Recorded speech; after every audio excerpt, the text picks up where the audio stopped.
Le Seigneur soit avec vous. Et avec ton esprit. Évangile de Jésus-Christ selon sa mort.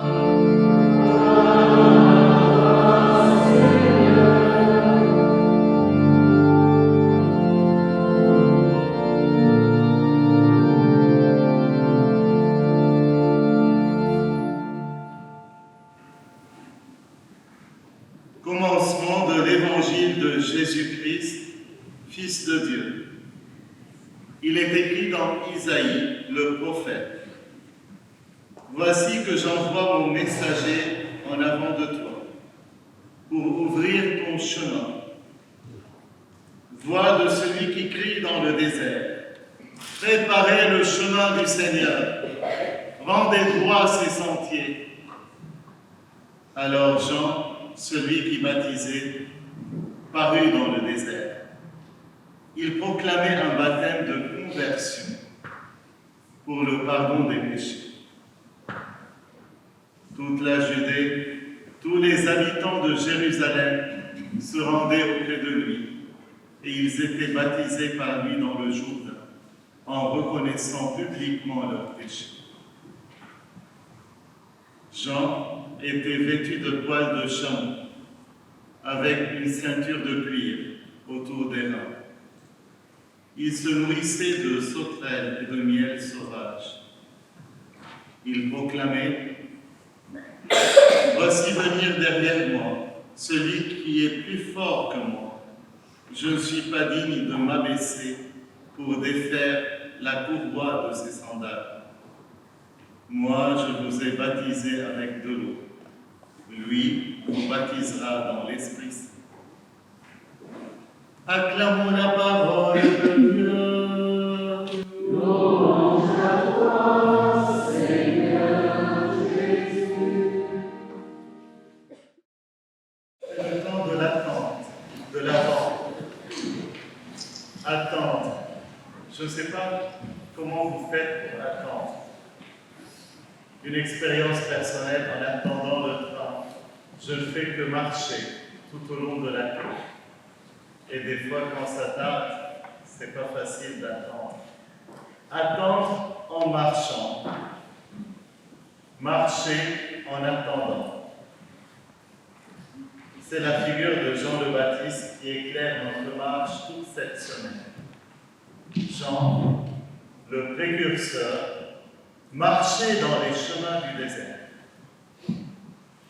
Il savait, il avait en lui la certitude, car il portait une grande espérance.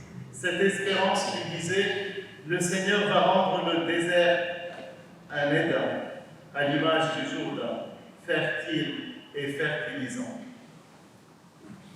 Jean peut appeler à redresser les chemins tortueux, et sa dynamique n'a pas connu de limite.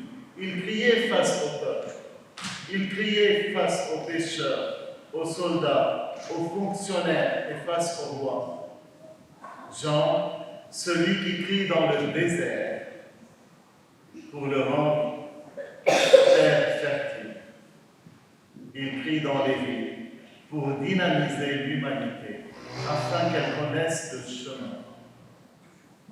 Pas n'importe quel chemin, le chemin droit du repentir et de la conversion, par un baptême en vue du pardon des péchés. Dynamiser l'humanité. Dynamiser l'humanité.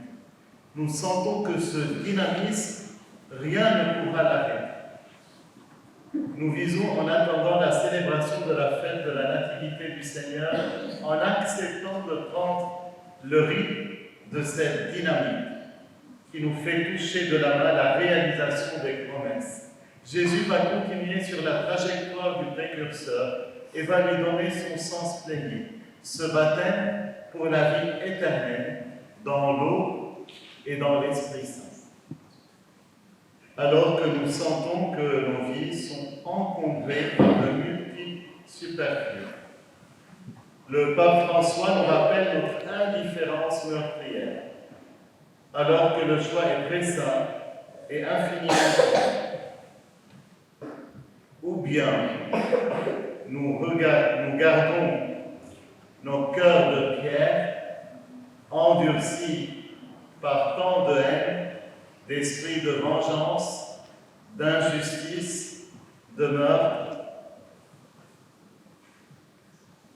ou bien nous gardons nos oreilles bouchées et incapables d'entendre les cris des innocents que l'on continue d'assassiner.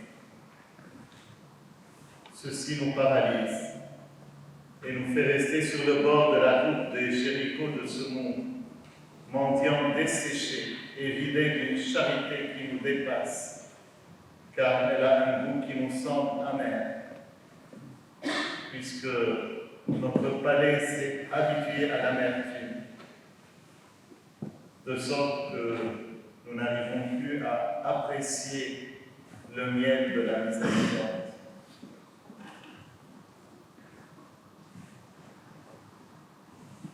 Oui, nous sommes souvent, frères et sœurs, en dehors de la marche pour la conversion de nos cœurs et pour le repentir de nos âmes.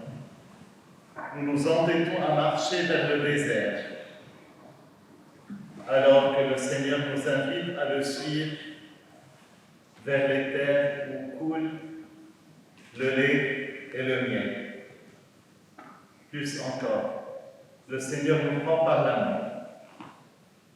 Le Seigneur prend chacun de nous par la main et il nous conduit vers les sources d'eau vive.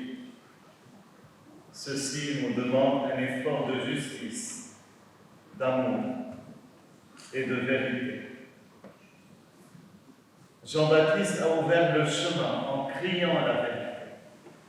Répondons à son appel comme l'ont fait ses contemporains qui venaient tous se faire baptiser pour se faire pardonner leurs péchés et pour se dynamiser en devenant bâtisseurs de paix et semeurs d'espérance. Le chemin, c'est la dynamique et ce chemin, c'est Jésus. Le contempler, c'est avoir envie de marcher à sa suite vers ce royaume qui vient. C'est là. Éclairons notre marche dynamique par ces paroles du prophète Isaïe que nous avons écoutées et que nous propose la liturgie de ce dimanche. Sur quoi se fonde Isaïe? Avant tout, sur la consolation. Sans une parole de consolation qui parle au cœur, nous n'arriverons jamais à mettre un pied devant l'autre et à avancer sur le chemin.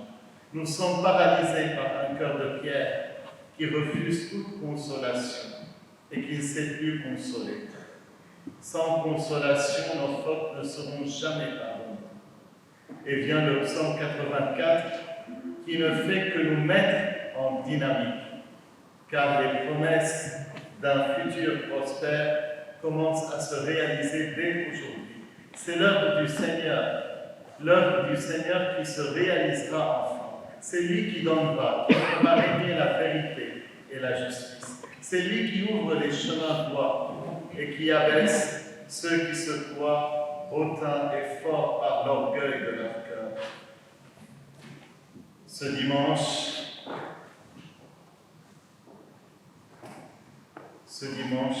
nous permet de voir que tout évolue, tout est en marche. Il vient, celui que nous attendons.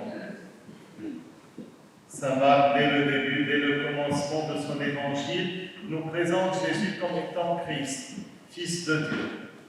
Tout va découler au long des 16 chapitres de l'évangile de Marc de cette vérité première. Le Christ, Fils de Dieu. Tout ce qui sera détaillé sera en lien et en référence à ce Jésus-Christ, Fils de Dieu. Et Jean va témoigner de la force de Jésus. Il va humblement reconnaître qu'il n'est pas digne de s'abaisser pour défaire la courroie de ses sandales. La dynamique se trouve là, en cette humilité. Savoir prendre sa juste place et se baisser comme les bergers, comme les rois mages, se baisser devant l'enfant de la mangeoire. Alors, et alors seulement, tout se changera, tout se déplacera. Les chemins seront droits.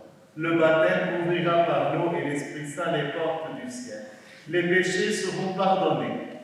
Le désert, terre aride, se changera en verger et en jardin plein de fruits verdoyants et en promesses d'avenir. Oui, frères et sœurs, en ce dimanche, regardons vers cette terre nouvelle. Regardons vers ce ciel nouveau. L'œuvre de l'Esprit Saint, c'est de convertir nos cœurs et d'ouvrir nos yeux à cette nouveauté. D'ailleurs, mardi prochain, pendant la soirée Oasis, c'est une soirée pénitentielle. C'est une occasion pour chacun de nous de demander pardon, de recevoir le sacrement du pardon. C'est une occasion de répondre à l'appel du Seigneur qui vient faire toutes choses nouvelles. Oui, viens Seigneur Jésus, nous t'attendons. Prions tous ensemble. Viens Seigneur Jésus, nous t'attendons. Viens Seigneur Jésus, nous t'attendons.